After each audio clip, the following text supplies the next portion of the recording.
What's up guys, welcome back to Morimoto Lighting. I'm Bear and today we're going to be doing some 4Banger installs on this Toyota Tacoma. We're going to be doing the fog light replacements and also A-Pillars. So our Morimoto 4Bangers for the Toyota Tacoma fit the 2012 to 2015 and then the A-Pillar brackets fit our 2005 to 2015 Toyota Tacomas. But before we get into the install, let's tell you what the 4Bangers are all about. So the 4Bangers, we have two different levels. We have an entry level, which uses a Nichia chip, and we call this the NCS version. Now we have the secondary level. This is for the premium users, the off-roading, the top dog of pod lights. This application uses the OSRAM chip, and we call it the HXB or the HX Boost. So once you decide what application level you would like, you will then move on to what driving pattern you want. We have three different patterns to choose from: Spotlight, the wide, or a combo driving pattern. We have all three patterns in an amber or white. So with our wide pattern, many people are more so drawn to the wide pattern to help increase night visibility and to use it as a fog light replacement.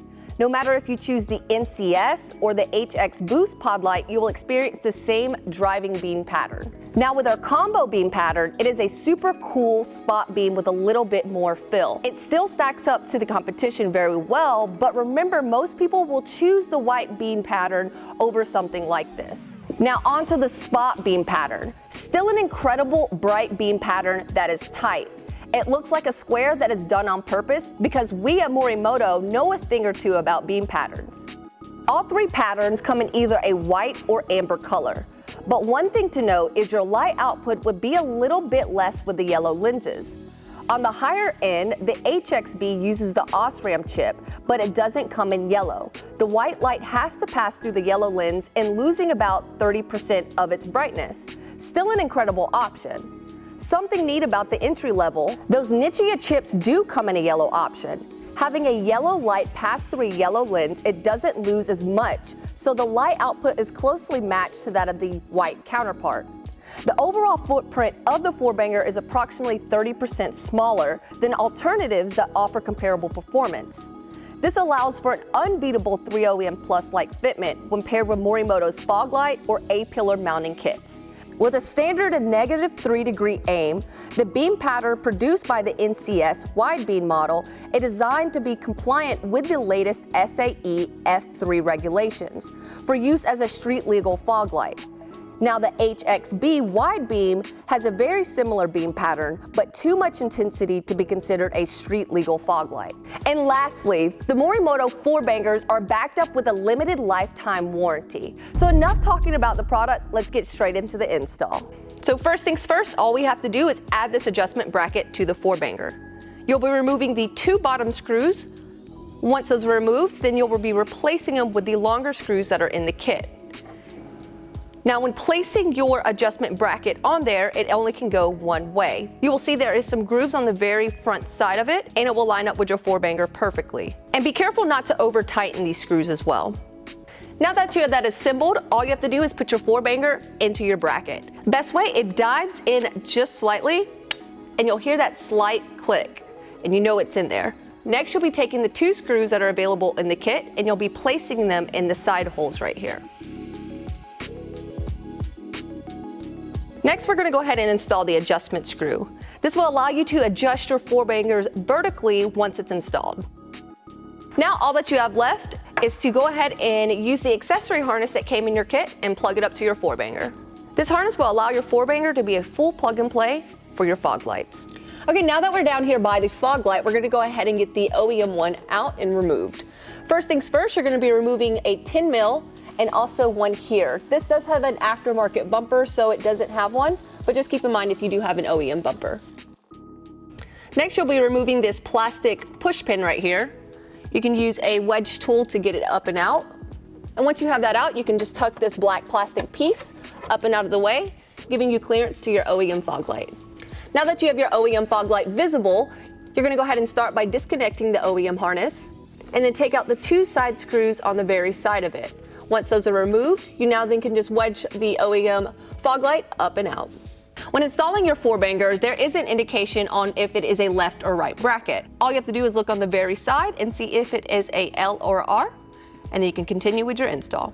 So the 4Banger installs just like the OEM. Just slide it into place, take those 2 OEM screws, tighten them down, and then plug in your OEM harness and you're good to go.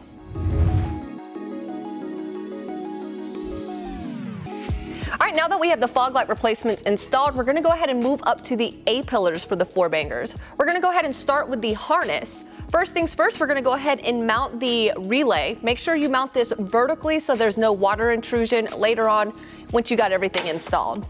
So we're gonna be mounting our relay in these factory holes right here. Of course, you can mount it wherever you would like. You can use dip ties, whichever your preference is, but we're gonna go this route. Okay, next up, you're gonna be taking the rest of your harness. There is 2 sides. There's a light 1 and a light 2. We're gonna be running the light 1 up to the driver's side of the 4Banger. And then light 2, it actually comes with an extension harness, just so we can make sure that the harness gets over to the number 2 4Banger. So we're just gonna take the harness and we're just gonna route it over to the other side. You can tuck this in however you would like. My recommendation is zip tying it to the body harness, just up and out of the way and keeping it nice and clean. Morimoto came in clutch with the Morimoto switch already connected to your harness. So there's 2 different ways. You could either use a step bit and actually drill into your firewall and use the provided grommet that we have on the harness, or you can route it alongside your OEM cab harness. And that's what we're gonna do here today as well. So the Morimoto switch is on a barrel connector, so you can disconnect it and run it through a small hole. We're just gonna route it right through here, and we'll meet you guys on the inside. So now that you have your harness ran through your firewall, I'm gonna show you how to install your switch. On this vehicle, we're not actually going to be installing it because this is a customer's vehicle, but to show you, when doing your switch, make sure whenever you're installing it, you can install it anywhere in the cab you like, but make sure that there's no metal or plastic interfering with the actual switch. So when installing your Morimoto switch, all you have to do is take off this locking nut right here and just feed it up and off of the harness. When installing your switch, all you have to do is drill out a 3/4 inch hole with a step bit or drill bit. Well, now that you have it drilled out, you'll basically just route your harness up through that hole area and pull the switch through. And then you'll be using that lock nut and feed it back up through the harness and make sure it's nice and cinched down. And once that's done, you will then just reconnect it with that barrel connector and then just tuck your harness up and nice and neat and you're good to go. Okay, now that we have the harness ran, it's time to install the A-pillar bracket. You might need an extra hand when it comes to this, so just keep that in mind. First things first, what we're gonna do is go ahead and get some tape.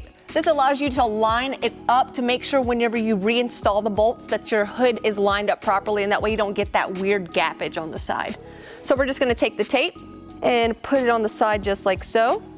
And you're just gonna take a permanent marker and just mark a line, just the general area where those screw holes are at. And then take a razor blade and then just cut right down the center. And then you can just line those up at the very end. Before you actually install the full A-pillar onto the truck, you need to go ahead and mount up your U-bracket onto your A-pillar bracket. So you'll be taking your U-bracket, make sure that it is facing forward, the C part is facing forward. You then will drop the bolt in place, take the washer and put it underneath, and then screw it in place and tighten it down. So you'll be tightening the nut down with a 17mm. Keep in mind, don't tighten this down all the way just yet, so you can adjust your 4Banger's aim once it's installed. So there's a plastic piece that comes in with your A-pillar kit. This will allow you to tuck your harness against your A-pillar, so it makes it nice and clean when doing your 4Banger A-pillar install. All right, now for this part, go ahead and grab your friend to help you hold the hood in place so it doesn't fall onto your windshield. We're gonna go ahead and start removing this very front bolt and the back one also. Now be very careful when installing your 4Banger A-pillar. This is metal and it will damage if you do not install it properly. So you'll just run the A-pillar in between the windshield and hood, and it'll be placed on the very bottom side. You'll use your OEM bolts and just tighten it back down. We'll go ahead and start with this front one real fast, and make sure to use your tape for good guidelines to make sure that your hood is lined up just like it was before.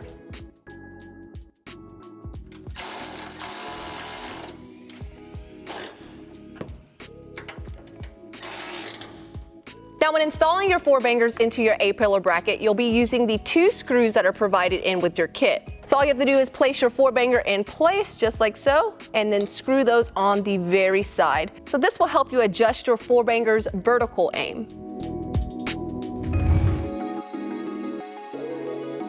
Now you'll be taking your Deutsch connectors and plugging them into your 4-banger on the driver and passenger side. So finally, all we have to do is connect to the battery. So go ahead and remove the bolt for your negative, and then place our ground part on it and tighten that down. And then go ahead and take the screw off on the positive and do the same exact thing and tighten that down as well. Now all you have to do is go ahead and test out your 4-bangers and tidy up any loose wiring.